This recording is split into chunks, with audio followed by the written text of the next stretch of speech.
Bismillahirrahmanirrahim. Assalamu alaikum students. I hope you are good. Today we will discuss about the heavy metal pollution in water. Actually हमारा जो main topic था, main chapter जो था वो water pollution से relate कर रहा था। तो आज हम देखेंगे कि जो हैवी मेटल्स हैं वो उनके क्या सोर्सेज हैं, वो किस तरह वाटर को पोल्यूट कर रही हैं, कहाँ से ओरिजिनेट हो रही हैं, कहाँ से हमारे पास हमारे एक्वेटिक सिस्टम में ऐड हो रही हैं, या उनके क्या इफ़ेक्ट हैं, किस तरह की टॉक्सिसिटी वो क्रिएट कर रही हैं और किस तरह की बीमारियां उनकी वजह से या कौन कौन से इफ़ेक्ट प्रोड्यूस हो रहे हैं, चाहे वो एनिमल्स हों, चाहे वो हमारे पास एक्वेटिक लाइफ है या ह्यूमन बीइंग है। तो हम सबसे पहले स्टडी करेंगे हैवी मेटल पोल्यूशन को, ठीक है।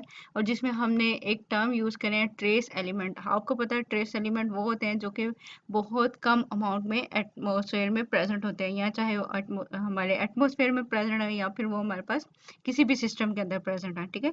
जिनकी अमाउंट बहुत कम होती है। मोस्टली हम इनको पीपीएम में मेजर कर रहे हैं, और अगर कोई ऐसा सब्सटेंस है, कोई ऐसा ट्रेस एलिमेंट है जिसकी अमाउंट बहुत ही कम होती है, तो उसे हम पार्ट्स पर बिलियन या पार्ट्स पर ट्रिलियन में भी स्टडी कर लेते होते हैं कि बहुत ज़्यादा जब कंसंट्रेशन उसकी कम होती है, ठीक है। The trace element is a term that refers to those elements that occur at very low level of a few parts per million or less in a given system, कि किसी भी सिस्टम के अंदर इनकी अमाउंट जो होती है वो बहुत कम होती है। The term trace substance is a more general one, कि ये जनरली हम trace element की बजाय हम जनरली क्या कर लेते हैं, trace substance कर लेते हैं। is applied to both element and chemical compound, ठीक है। कि एलिमेंट की के साथ साथ हम केमिकल कंपाउंड को भी जब डिस्कस करें तो हम ट्रेस सब्सटेंस कह लेंगे ट्रेस एलिमेंट की बजाय। Some of the important trace element in natural water are given in the table. हम इस टेबल में देखते हैं कि कौन कौन से हमारे पास जो है एलिमेंट जो है वो वाटर के अंदर प्रेजेंट होते हैं और किस सोर्स से प्रोड्यूस हो रहे हैं, ठीक है। कहाँ से ये ओरिजिनेट हो रहे हैं। मोस्टली तो आप देखेंगे कि ये इंडस्ट्रियल जो एक्टिविटीज़ हैं, ठीक है, यानी कि आप सिंपली आप ये कहते हैं एंथ्रोपोजेनिक एक्टिविटीज़ से ये हमारे पास वाटर के अंदर ऐड हो रहे हैं, ठीक है। तो और किस तरह के ये इफेक्ट प्रोड्यूस कर रहे हैं, टॉक्सिक है या नहीं, टॉक्सिक कार्सिनोजेनिक है या नहीं, या किस एरिया को ये डिस्टर्ब कर रहे हैं, किस लेवल पर डिस्टर्ब कर रहे हैं, ठीक है। ये सारी चीज़ें हम इस टेबल से भी आइडिया लगा सकते हैं। सबसे पहले एलिमेंट हमारे पास क्या है, आर्सेनिक, जो कि प्रोड्यूस होती है माइनिंग की माइनिंग वो होता है, आपको पता है कि कोल की माइनिंग होती है या अदर और जो है हम अर्थ क्रस्ट के अंदर से निकाल रहे होते हैं, ठीक है। तो उस प्रोसेस को माइनिंग कहते हैं। माइनिंग की बाय प्रोडक्ट है, और या केमिकल वेस्ट की बाय प्रोडक्ट आ जाती है, या केमिकल वेस्ट में भी मौजूद होती है। और ये क्या है, हमारे पास टॉक्सिक है और पॉसिबली कार्सिनोजेनिक भी है, कि कैंसर कॉजिंग भी हो सकते हैं। इसी तरह हमारे पास बेरिलियम जो है वो कोल से ओरिजिनेट हो रहा है, ठीक है, और इंडस्ट्रियल वेस्ट के तौर पे हमारे पास वाटर के अंदर ऐड हो रहा है, और ये टॉक्सिक है। इसी तरह बोरॉन है, कोल से है, डिटर्जेंट्स के अंदर से वाटर के अंदर इंक्लूड हो रहा है, और या वेस्ट के अंदर से, और ये भी हमारे पास टॉक्सिक है। क्रोमियम क्रोमियम या तो मेटल प्लेटिंग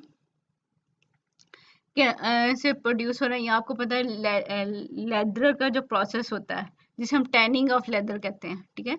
ये जो हमारे पास खाल होती है, खाल एनिमल की खाल, ये जिसे हम हाइड कहते हैं, हाइड से ही हमारे पास ये लेदर बन रहा होता है ना। तो वो उसको जब, ये ऐसा तो नहीं है कि हम उस खाल को, एनिमल की खाल को डायरेक्टली यूज़ कर लेते हैं। एक्चुअली उसके बहुत सारे प्रोसेस होते हैं, उसको एक टफ स्ट्रक्चर बनाया जाता है, टफ मटेरियल बनाया जाता है। आपको पता है लेदर के, अगर आप कोई भी मटेरियल ले लें, बैग्स ले लें, शूज़ ले लें, या अदर जिस तरह उसको फाइनल फॉर्म में लेके आया जाता है, तो वो उसको पहले डिफरेंट केमिकल रिएक्शंस होते हैं। तो उसमें से एक है टैनिंग ऑफ लेदर, के उसको कैसे टफ किया जाता है, और एक्चुअली उसमें बहुत सारे केमिकल यूज़ हो रहे होते हैं। तो उन केमिकल्स में से एक जो है वो क्रोमियम भी होता है, ठीक है। मेटल प्लेटिंग में यूज़ हो रहा है, या फिर टैनिंग ऑफ लेदर में यूज़ हो रहा है। सम टाइम अब आपको पता है कि क्रोमियम डिफरेंट ऑक्सीडेशन स्टेट में भी एग्जिस्ट करता है। Essential as chromium 3, but chromium जो 6 है वो वेरी टॉक्सिक है हमारे पास, कि वो टॉक्सिक आ जाता है। इसी तरह हमारे पास क्या है, कॉपर कहाँ यूज़ हो रहा है, मेटल प्लेटिंग में, माइनिंग में, इंडस्ट्रियल वेस्ट में। और आपको पता है अक्सर जॉइंट्स वगैरह यूज़ करने में भी, या कॉपर की वायरिंग वगैरह है, तो वहाँ भी कॉपर यूज़ हो रहा होता है, ठीक है। तो उधर से भी हमारे पास अगर कॉपर के कुछ एलिमेंट्स का जो है, कॉपर की कुछ अमाउंट अगर वाटर में जा रही है तो वो पोllute कर सकती है। एसेंशियल ट्रेस एलिमेंट है, toxic to plant and algae at high level. अगर इसका लेवल इंक्रीज हो जाए ऑप्टिमम लेवल से तो ये जो है एलजी और प्लांट्स के लिए जो है टॉक्सिक है। फ्लोरीन कहाँ से प्रोड्यूस हो रही होती है? नेचुरल जियोलॉजिकल सोर्सेज से। अब क्या करती है कि अगर आपको पता है हमारे पेस्ट के अंदर भी फ्लोराइड की अमाउंट होती है, स्पेसिफिक अमाउंट होती है, लेकिन अगर इस फ्लोराइड की अमाउंट ज़्यादा भी हो जाए तो यही फ्लोराइड जो है वो प्रॉब्लम भी काज करती है, ठीक है। Prevent the tooth decay at around 1 milligram per litre but toxic at high level. High level के ऊपर ये हमारे पास क्या है? टॉक्सिक है। नेक्स्ट हम देखते हैं आयोडीन।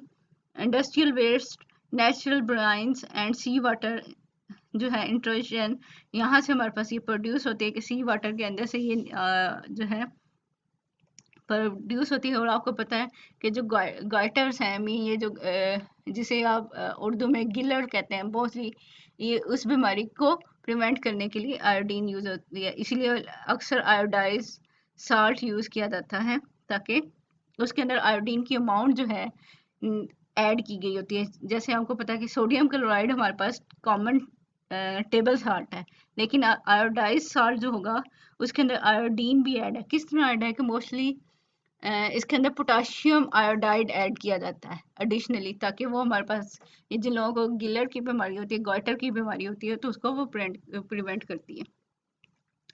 आयरन हमारे पास क्या है? इंडस्ट्रियल वेस्ट से आ रहा है, क्रूजन से, एसिड माइन वाटर या माइक्रोबियल एक्शन की वजह से वाटर के अंदर ऐड हो रहा है। अब आपको पता है हम आयरन सप्लीमेंट भी लेते हैं, हमारी बॉडी को भी आयरन की ज़रूरत होती है, ठीक है।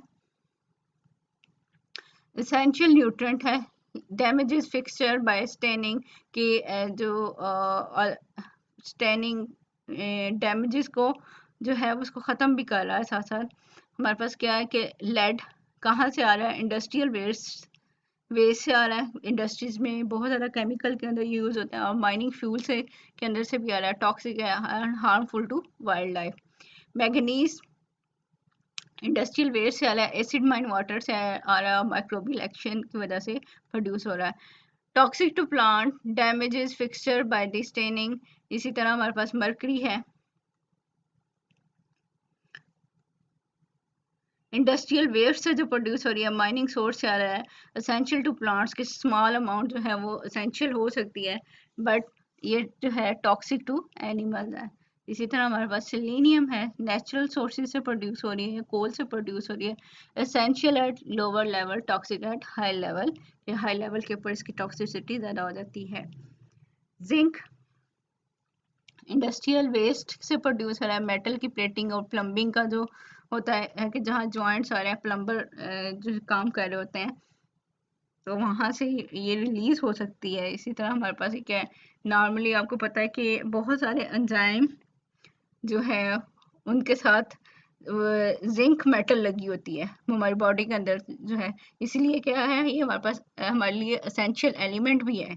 लेकिन हायर लेवल अगर इसका हो जाएगा तो ये टॉक्सिक भी हो सकती है। It is toxic to plant at high level. तो ये तो कुछ एलिमेंट्स है, ट्रेस एलिमेंट, जो कि स्मॉल अमाउंट में कहीं ना कहीं से प्रोड्यूस हो रहे हैं और उनका हाई लेवल अगर हो जाए तो फिर ये टॉक्सिक भी हैं। इनमें से बहुत सारी मेटल्स की को हमने स्टडी भी करना है आगे, हैवी मेटल्स के अंदर, कि कैसे ये प्रोड्यूस हो रही है, कहाँ कहाँ से ये वाटर के अंदर ऐड हो रही हैं, कौन से इफेक्ट शो कर रही हैं, ठीक है।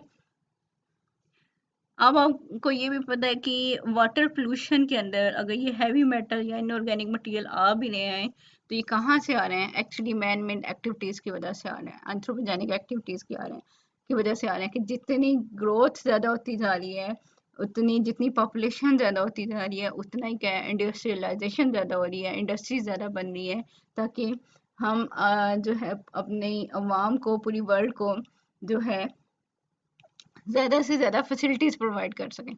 तो इस वजह से क्या हो रहा है कि मैन मेड एक्टिविटीज़ या इंडस्ट्रियलाइजेशन की वजह से हमारे पास जो है हम केमिकल्स को बहुत ज़्यादा यूज़ कर रहे हैं। तो वो केमिकल्स क्या हैं? अगर इंडस्ट्री से एक्सेस अमाउंट में जो इनका वेस्ट है वो इफ्लुएंट है, वो पानी के अंदर जा रहा है, तो वो या ये सारी चीज़ें वाटर के अंदर चल जाएंगी, तो वहाँ पे एक्वेटिक लाइफ को या फूड चेन को डिस्टर्ब करें, तो अल्टीमेटली हमारे पास ह्यूमन बीइंग भी डिस्टर्ब हो रहे होते हैं। ठीक है। Environmental pollution as a result of man increasing activities such as burning of fossil fuel, के जो आज से 50 साल पहले बर्निंग ऑफ फॉसिल फ्यूल थी वो कम था, क्योंकि फॉसिल फ्यूल कम यूज़ हो रहा था, लेकिन जैसे जैसे हमारे पास पॉपुलेशन इंक्रीज हो रही है तो फॉसिल फ्यूल को भी ज़्यादा से ज़्यादा यूज़ किया जा रहा है। ठीक है। ऑटोमोबाइल एग्जॉस्ट एमिशन, ये ऑटोमोबाइल का यूज़ भी ज़्यादा हो गया तो उसके एमिशन से जो गैसेज अमिट हो रही हैं, ठीक है, वो भी ज़्यादा होंगी। And automobile exhaust emission has increased considerably in the past century mainly to the significant increase in economic activities, mean हमारी ग्रोथ ज़्यादा हो रही है, इकोनॉमिक एक्टिविटीज़ ज़्यादा हो रही हैं, एंड इंडस्ट्रियलाइजेशन की वजह से ये सारी हमारे पास क्या है, फॉसिल फ्यूल को ज़्यादा यूज़ करें, ऑटोमोबाइल ज़्यादा यूज़ हो रही है, तो एग्जॉस्ट भी ज़्यादा अमिट हो रहा है पहले जो पिछली सदी के लिहाज से इस सदी में।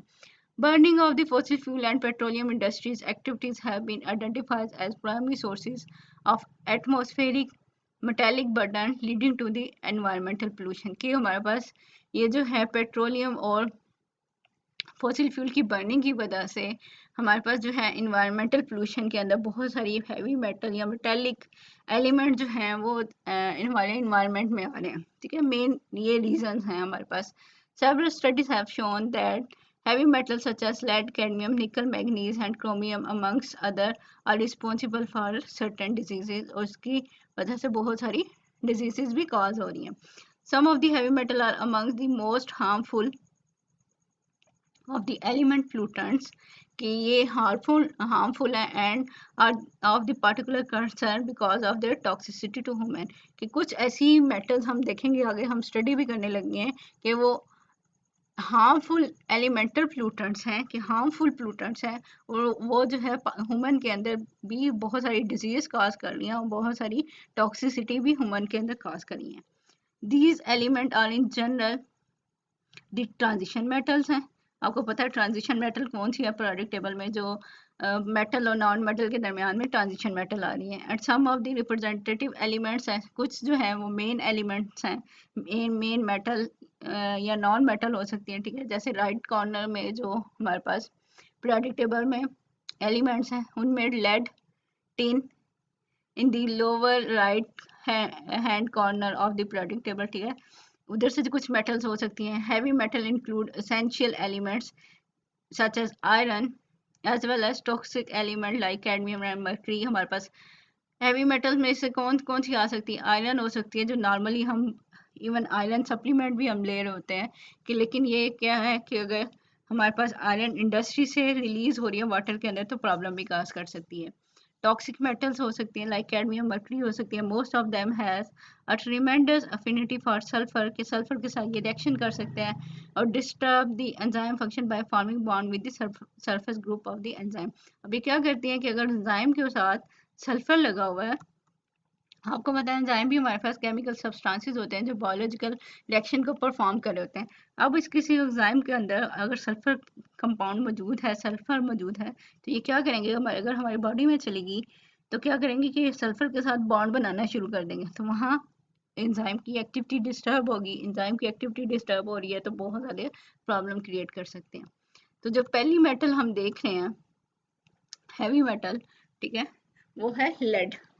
Lead is a common industrial metal, ये बहुत सारी जगह पे ये यूज़ हो रही होती है, और आजकल जो है बहुत सारी स्टडीज़ ने ये शो किया कि ये टॉक्सिक है, कार्सिनोजेनिक है, तो इसका इस्तेमाल अब आके कम हो रहा है, लेकिन पहले इसका इस्तेमाल बहुत ज़्यादा हो रहा था, इवन कॉस्मेटिक इंडस्ट्री में, मेडिसिन के अंदर, या फिर पेट्रोलियम इंडस्ट्री के अंदर और पेंट के अंदर।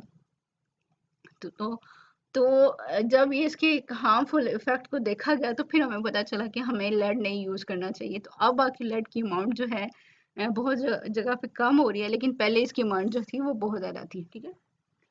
Lead is a common industrial metal that has become widespread in air, water, soil and food, के ये कहाँ कहाँ यूज़ हो रही थी, air, water, soil and food के अंदर। It is naturally occurring metal that has been use in many industrial activities, बहुत सारी इंडस्ट्रियल एक्टिविटीज़ में यूज़ हो रही थी। And therefore many occupation may be involved exposure to it, कि अब ये बहुत सारी इंडस्ट्रीज में यूज़ हो रही है, बहुत सारी जगह पे यूज़ हो रही है, तो क्या है कि बहुत सारी जगह से ये इसका एक्सपोजर भी हो सकता है इन एटमॉस्फेयर, चाहे वो एयर में हो या चाहे हमारे पास जो वाटर के अंदर है, कि मीन के बहुत सारा जगह से ये यूज़ हो रही है, बहुत सारी जगह से ये रिलीज़ भी हो सकती है, तो इसका एक्सपोजर भी ज़्यादा है। सच एज कहाँ कहाँ से ये हमारे इन्वायरमेंट में आ रही है, such as auto mechanic, I mean auto machines के अंदर यूज़ हो रही है, जहाँ पे पेट्रोल यूज़ हो रहा है उसमें टेट्राइथाइल लेड ऐड करते होते थे।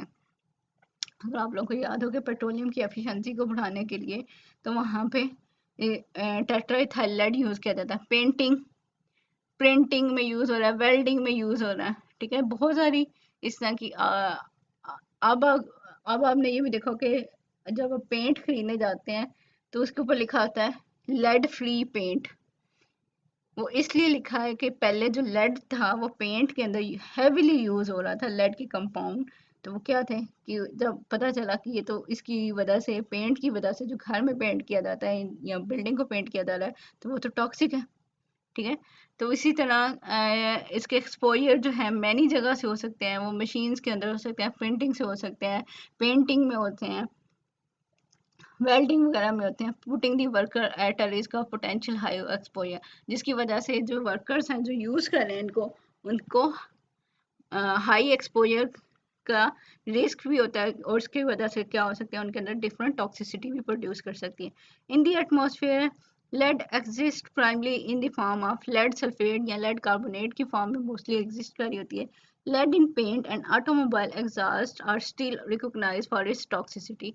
ये लेड जो है पेंट में यूज़ किया जाता है, और ऑटोमोबाइल एग्जॉस्ट से ये जो निकल रहा होता है हमारे पास टॉक्सिक है, क्योंकि वो एलिमेंटल लेड निकलता है वहाँ से। अगर आप टेट्राइथाइल लेड ऐड भी करते थे तो वो डिकम्पोज होकर लेड बनाता था, जो कि लेड मेटल अगर हमारे पास एटमॉस्फेयर में आ जाती थी तो उसको हम कहते हैं ये कार्सिनोजेनिक है, कैंसर कॉजिंग है। Episode of poisoning from occasional causes such as imperfectly glazed ceramics, the use of medicine which may contain as much as 60% lead available from Asian healers, cosmetic preparation may affect any age group and cases may present as acute emergencies। कि lead कहाँ कहाँ से आ सकता है, किस हमारे पास जो ceramics है उसकी प्रॉपर उसकी प्लेटिंग ना की जाए, या आपको पता है कि ग्लेजिंग का मतलब होता है एक चीज़ है उसके ऊपर दूसरी चीज़ को लगा देना, ठीक है। जैसे हम मिरर है, सिल्वर का मिरर होता है और उसके पीछे एक लेयर सी लगाते हैं, ठीक है, एक मेटल की लेयर सी लगाते हैं, तो उसको कहते हैं ये ग्लेज मिरर है, ठीक है। इसी तरह हमारे पास क्या है कि कहाँ से आ सकता है कि ग्लेज इम्परफेक्टली ग्लेज सिरेमिक्स हैं, या मेडिसिन में यूज़ हो रहा होता है, या कुछ ऐसी मेडिसिन है जो जख्म को ख़त्म कर रही होती हैं, हीलर्स के अंदर है, या कॉस्मेटिक के अंदर बहुत ज़्यादा यूज़ होता था। इवन ये जो लिपस्टिक थी उनके अंदर वो जो लेड के कंपाउंड यूज़ होते थे, ठीक है। लेड के एक्चुअली येलो और रेडिश कलर के कंपाउंड, अगर लेड की आप ओर्स देखें या लेड के कंपाउंड देखें तो जो रेडिश कलर के कंपाउंड थे तो वो पेंट में यूज़ हो रहा है, क्योंकि वो कलर दे रहा है, रेड कलर, येलो कलर या कोई और कलर दे रहा है, तो इसलिए इनको पेंट्स में यूज़ किया जा रहा था या कॉस्मेटिक्स में यूज़ किया था। मे अफेक्ट एनी एज ग्रुप, जिसकी वजह से बहुत सारे जो हैं वो लोग जो है इससे डिस्टर्ब हो रहे थे, और बहुत ज़्यादा इसकी वजह से प्रॉब्लम भी क्रिएट हो रही थी। Main source of adult exposure is food, air inhalation account for the 30% and the water of 10%, कि 60% हमारे पास जो है वो कहाँ से, इंडस्ट्री से यूज़ हो रहा है, ठीक है। और बाकी जो है हम क्या करें, अगर एयर से इनहेल करें तो वो 30% है, और वाटर के अंदर अगर ये आ रहा है तो वो 10% है हमारे पास, ठीक है।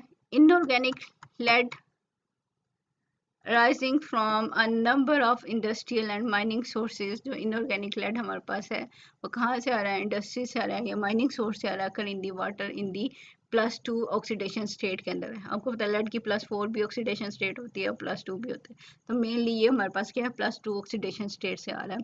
Lead from leaded gasoline use to be a major source of atmospheric and terrestrial lead के हमारे पास जो है एयर में लेड कहाँ से आ रहा है, जो हम गैसोलीन के अंदर पेट्रोलियम के अंदर यूज कर रहे हैं।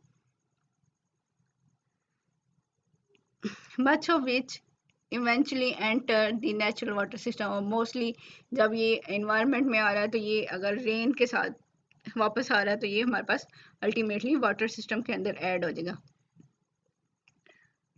इन addition to pollutant source, lead bearing limestone add to the kidney, अगर ये किडनी में ऐड हो रहा है, किडनी में जा रहा है या रिप्रोडक्टिव सिस्टम में जा सकता है, लीवर में, ब्रेन में and central nervous system leading to sickness and death, कि ये किस किस ऑर्गन को डिस्टर्ब कर रहा है, कि ये किडनी को, रिप्रोडक्टिव सिस्टम को, लीवर, ब्रेन और सेंट्रल नर्वस सिस्टम को डिस्टर्ब करके इवन डेथ भी कॉज कर सकते हैं। Lead poisoning from the environmental exposure is thought to have cause mental retardation in many children, के ये चिल्ड्रन के अंदर उनके मेंटल लेवल को डिस्टर्ब करा है। Mild lead poisoning cause anaemia, anaemia cause करता है, जो कि लो ब्लड की डिजीजेज है, ठीक है। द विक्टिम में हैव हेडेक एंड सोर मसल्स, मसल्स की प्रॉब्लम हो सकती है। May feel generally fatigue and irritable, ठीक है, उनको थके थके से महसूस करते हैं अपने आप को, टॉक्सिसिटी की वजह से, लेड की टॉक्सिसिटी की वजह से। Except in isolated cases, lead is probably not a major problem in the drinking water, although the potential exists in cases where old lead pipes is still in use, के normally हमारे पास क्या है, lead इतना ज़्यादा जो है water के अंदर नहीं है, लेकिन अगर ये जो पाइप होती हैं, प्लास्टिक की पाइप्स हैं, ठीक है, अगर वो पाइप्स जो हैं उनके अंदर लेड की अमाउंट है तो आपको पता है कि वहाँ वो भी जो है पानी के अंदर लेड को रिलीज कर सकती हैं।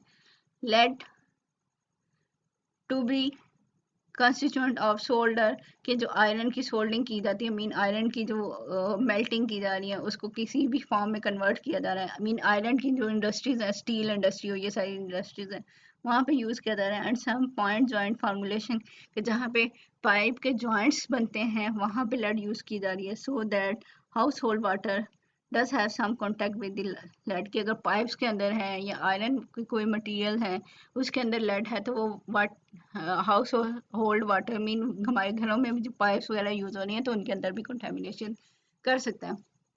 Water that has stood in household plumbing for some time may accumulate significant level of the lead, के जो प्लम्बिंग के होते हैं, मीन ये जो हम सिरेमिक्स के मटेरियल यूज़ कर रहे हैं, बेसन और ये उनकी पाइप्स और ये सब की जो चीज़ें हैं, तो वहाँ पे हमारे पास क्या है कि लेड जो है उसके अंदर प्लम्बिंग जो मटेरियल है उसके अंदर यूज़ हो सकता है। इसके साथ साथ हमारे पास क्या है, जिंक, कैडमियम और कॉपर भी इन प्लम्बिंग मटेरियल के अंदर यूज़ हो सकता है। And should be drain for a while before use, के उसको जो है अच्छे तरीके से ड्रेन कर लेना चाहिए। अब लेड सल्फाइड जो जो है हमारे पास और है, उसका नाम क्या है, जेलिना, contribute lead at the to the natural water in some location, के लेड के जो और है, लेड सल्फाइड, ये वाटर के अंदर प्रेजेंट होती है। Despite greatly increased total use of lead by industry, evidence from the hair sample and other sources indicate the body burden of this toxic metal have decreased during the recent decades, ठीक है, कि पहले even ये यहाँ तक था कि lead की से बनी हुई चीज़ें यूज़ करने से या लेड पेट्रोलियम में यूज़ करने से इवन वो क्या होता था कि एनिमल्स के या ह्यूमन की हेयर के अंदर भी जो प्रोटीन है वहाँ तक ही इसकी इसकी जो है ये पहुंच जाता था, ठीक है, यानी कि वहाँ भी प्रेजेंट होता था। लेकिन अब क्या है, रिसेंट ईयर्स के अंदर इसकी यूजेज जो है वो कम हो रहा है, तो वो आस्ते आस्ते इसकी अमाउंट जो है कम हो रही है। दिस में भी in part the result of less lead use in plumbing, के प्लम्बिंग में अब हम कम यूज करें, other product that come in contact with the food और ड्रिंक, वहाँ भी हम कम से कम जो है वो लेड को यूज कर रहे हैं। जो सेकंड मेटल है हमारे पास वो है cadmium. The main source of cadmium in water are from the industrial discharge, के इंडस्ट्रीज का जो इफ्लुएंस है वहाँ से हमारे पास कैडमियम आ रही है, एंड माइनिंग वेस्ट, और जो माइनिंग के वेस्ट है उस वहाँ से हमारे पास कैडमियम आ रही है।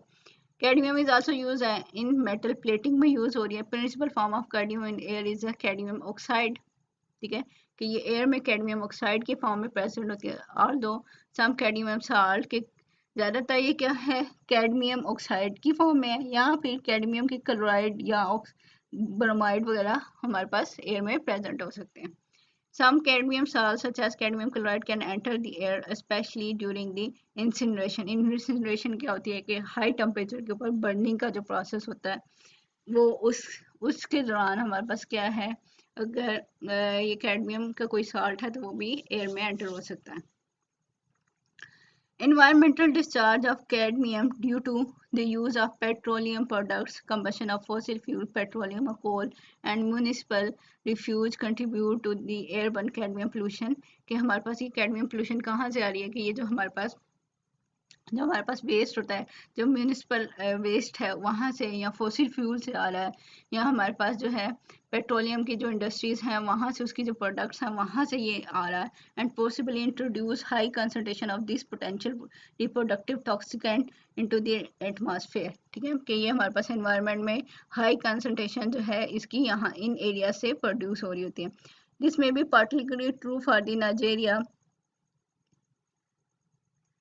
Where refuse are burn without control, कि यहाँ पे जो है जब वेस्ट मटेरियल की विदाउट कंट्रोल बर्निंग की जाती है तो बहुत ज़्यादा कैडमियम जो है वहाँ प्रोड्यूस हुई। इन एडिशन ह्यूमन में भी अनविटिंगली एक्सपोज टू कैडमियम, के ह्यूमन्स को पता ही नहीं है, अनइंटेंशनली तौर पे वो जो है कैडमियम से एक्सपोज हो जाते हैं। वी आर कॉन्टेमिनेटेड फूड के फूड जिसके अंदर कैडमियम मौजूद थी उसकी वजह से, और पेपर कॉस्मेटिक्स जो कॉस्मेटिक्स है उससे, एंड हर्बल फोक रेमेडीज के अदर जो रेमेडीज हैं उसके अंदर जो हर्ब यूज़ कर रहे हैं उनके अंदर भी अगर कैडमियम है तो वो क्या है, अनजाने में ही लोग जो है कैडमियम से एक्सपोज हो जाते हैं। ठीक है, all those factor put Nigerian population at high risk of cadmium toxicity. तो इसकी वजह से क्या था कि नाइजेरिया की जो पॉपुलेशन है उसके अंदर टॉक्सिसिटी कैडमियम की वजह से ज़्यादा थी। Chemically cadmium is very similar to the zinc, ठीक है, वो भी +2 मेटल है और जिंक भी +2 ऑक्सीडेशन स्टेट में एग्जिस्ट कर रही होती है। These two metal frequently undergo geochemical process together, कि जो जियोकेमिकल प्रोसेसेस हैं दोनों इकट्ठे ही कर रही होती हैं। Both metal are found in water in the +2 oxidation state. The effect of acute cadmium poisoning in the human are very serious, कि अगर इसकी टॉक्सिसिटी है वो ह्यूमंस के लिए वेरी सीरियस है। ठीक है, बहुत ज़्यादा टॉक्सिसिटी क्रिएट करती है। Among them are high blood pressure, kidney damage and destruction of the testicular tissues and destruction of red blood cell, के ये ह्यूमन के अंदर बहुत ज़्यादा प्रॉब्लम क्रिएट करती है। Most of this physiological action of cadmium arises from its chemical similarity to zinc.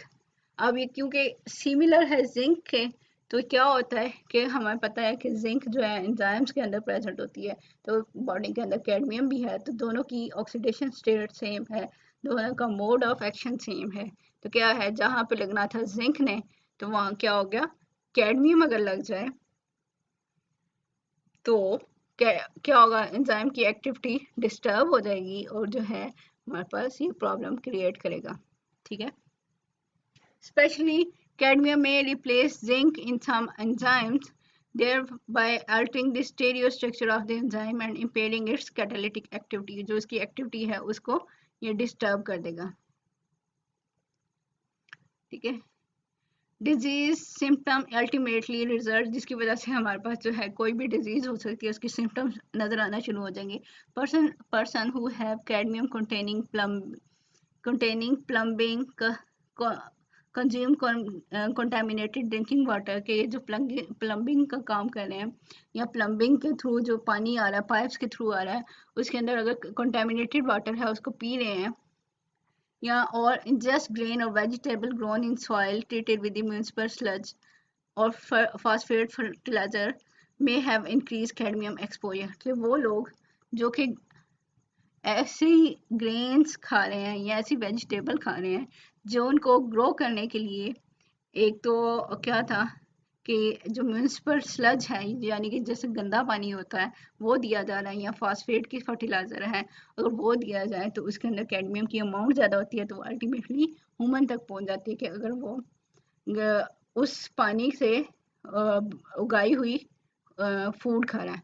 Actually आप लोगों ने देखा होगा कि हमारे पाकिस्तान में बहुत ज़्यादा एरियाज़ के अंदर ऐसा होता है कि जहाँ पे पानी अवेलेबल नहीं है, साफ़ पानी अवेलेबल नहीं है, नहर का पानी, तो फसलों को या फिर सब्जियों को स्पेशली गंदे पानी दे दिया जाता है। जो नदी नालों का गंदा पानी होता है ना, आप लोगों ने भी देखा होगा कि वही दिया जाता है इन फसलों को या सब्जियों को। तो वो सब्जियों में अब क्या है कि गंदे पानी में नो डाउट फास्फेट ज़्यादा होगी, नाइट्रोजन ज़्यादा होगी, उसकी ग्रोथ ज़्यादा होगी, लेकिन अल्टीमेटली वो मेटल जो है सॉइल में भी चली जाएंगी और फूड के अंदर भी चली जाएंगी। ठीक है, आप लोगों ने देखा होगा अक्सर गाजर का पहला टेस्ट, अगर आप लोगों को पता हो कि आज से 10 साल पहले अगर गाजर का टेस्ट देखें, या अक्सर गोभी ऐसी आती है कि वो गंदे पानी से लगी होती है, उसका उसका टेस्ट भी थोड़ा कड़वा सा होता है, गंदा सा होता है। इस तरह अक्सर हमारे यहाँ तो अब आजकल गाजरों का भी यही है कि उनको गंदा पानी दिया जाता है। ठीक है, तो उनका टेस्ट भी चेंज हो रहा है। तो इसी तरह बहुत सारी चीज़ें ऐसी हैं कि हम अगर हम यहाँ उनको ग्रो करवाएं गंदे पानी के अंदर, तो वो जो है, जो म्यूनिसिपल स्लज था या ऐसी फर्टिलाइजर्स का के अंदर, तो वो क्या है, फर्टिलाइजर के न्यूट्रिएंट्स भी क्या हो सकते हैं कि उस फूड के अंदर ऐड हो सकते हैं, और वो जो है और अल्टीमेटली अगर वो फूड हम खा रहे हैं तो वो भी हमारे लिए प्रॉब्लम कर सकती है। तो हमारे पास क्या, person who consume large quantity of sunflower kernels can be expose to high level of the cadmium, के जो सूरजमुखी के जो है वो, उसको भी आपको पता है कि ये जो उसकी कर्नल, एक्चुअली जैसे साग है हमारे पास, उसको हम यूटिलाइज कर रहे हैं, तो वो भी क्या होगा कि अगर उसे प्रॉपरली फर्टिलाइजर्स एक्सेस में दी जा रही हैं, या फिर हमारे पास जो है उसको गंदे पानी से से ग्रो करवाया जा रहा है, तो वो भी हाई लेवल ऑफ एक्सपोजर जो है वो ह्यूमन के अंदर कॉज कर सकता है। तो ये तो था आज का लेक्चर। नेक्स्ट लेक्चर में भी हम डिफरेंट मेटल्स को देखेंगे, उनकी टॉक्सिसिटी को चेक करेंगे।